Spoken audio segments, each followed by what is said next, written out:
ആരാണ് ഫാസിഖ്? വമാ യുമില്ലു ബിഹി, ഖുർആൻ കിട്ടിയിട്ടും നന്നാവാത്ത വിഭാഗം ഫാസിഖീങ്ങളാണ് എന്ന് സൂറത്തുൽ ബഖറ 26-ാമത്തെ ആയത്ത് പറഞ്ഞപ്പോൾ ആ ആയത്തിന്റെ വിശദീകരണത്തിൽ ഇമാം ബൈലാവി റഹ്മഹുല്ലാ, ഇസ്മായിൽ ഖിയൽ ബറൂസവി റഹ്മഹുല്ലാ അവരൊക്കെ അവരുടെ തഫ്സീറുകളിൽ പറയുന്നു 3 വിഭാഗമാണ് ഫാസിഖ്. ഒന്ന് അത്തഗാബി.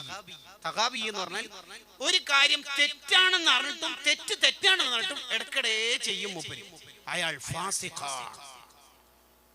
ആ കാര്യം തെറ്റാന്ന് മൂപ്പർക്ക് തന്നെ അറിയാം, എന്നാലും മൂപ്പര് യൂട്യൂബിൽ കയറിയിട്ട് അത് ചെയ്യും. അങ്ങനെ ചാറ്റിങ് നടത്തും. കുറെ തവണ നിർത്തിയിട്ടുണ്ട്, പിന്നെയും മൂപ്പര് ഇങ്ങനെ ചെയ്തുകൊണ്ടേയിരിക്കും. 2 ദിവസം മുഹറം 9, 10 ഒക്കെ, പിന്നെ അതിന്റെ വോൾട്ടേജ് 2 ദിവസം ഒക്കെ, പിന്നെ വീണ്ടും മുഹറം 15 റീസ്റ്റാർട്ട് ചെയ്യും. തെറ്റാണെന്നറിയാം, മൂപ്പര് അത് സ്ഥിരം ചെയ്യും.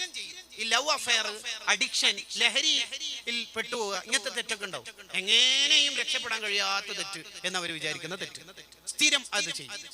3-ാമത്തെ തെറ്റാണ്, തെറ്റാണെന്നറിയാം, മൂപ്പര് ചെയ്യുകയും ചെയ്യും. അതിനേക്കാൾ വലിയ അപകടമാണ് തെറ്റ് ചെയ്തിട്ട് ന്യായീകരിക്കും. എന്ത് ഉസ്താദ്, ക്ലാസ്സിലെ പെൺകുട്ടികളെ കണ്ടുകൂടാണ്, ഒന്നുമില്ല, നിങ്ങളോട് മിണ്ടുന്നില്ല, പിന്നെ എങ്ങനെ നമ്മൾ കോളേജിൽ പഠിക്കരുത്?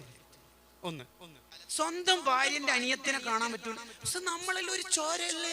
അതിന്റെ വിമൂലം എല്ലാവരും ഓരോ ചോര തന്നെയല്ലേ, എല്ലാവരും കണ്ടോ? തെറ്റ് ചെയ്യാ എന്നിട്ട് ന്യായീകരിക്കുക. അല്ലട, നീ നിന്റെ ഭാര്യന്റെ അനിയത്തിനെ ബൈക്കിൽ കൊണ്ടുപോലും ഹറാമല്ലടോ ഉസ്താദ്, നമ്മളൊരു ചോറ്. എങ്ങനെയുണ്ട്? തെറ്റ് ചെയ്യാ എന്നിട്ട് ന്യായീകരിക്കുക. ഇവനെ വെറുതെ വിടാൻ പോകും. ഇവൻ മരിക്കുമ്പോൾ ഈമാനിന്റെ മാല അവന്റെ കഴുത്ത് നൂരിയെടുത്ത് മലക്കൾ കുഫറിന്റെ മാല ഇട്ട് കൊടുത്ത് മരിപ്പിക്കും. അല്ലാഹ് നീ കാക്കണേ റഹ്മാനെ.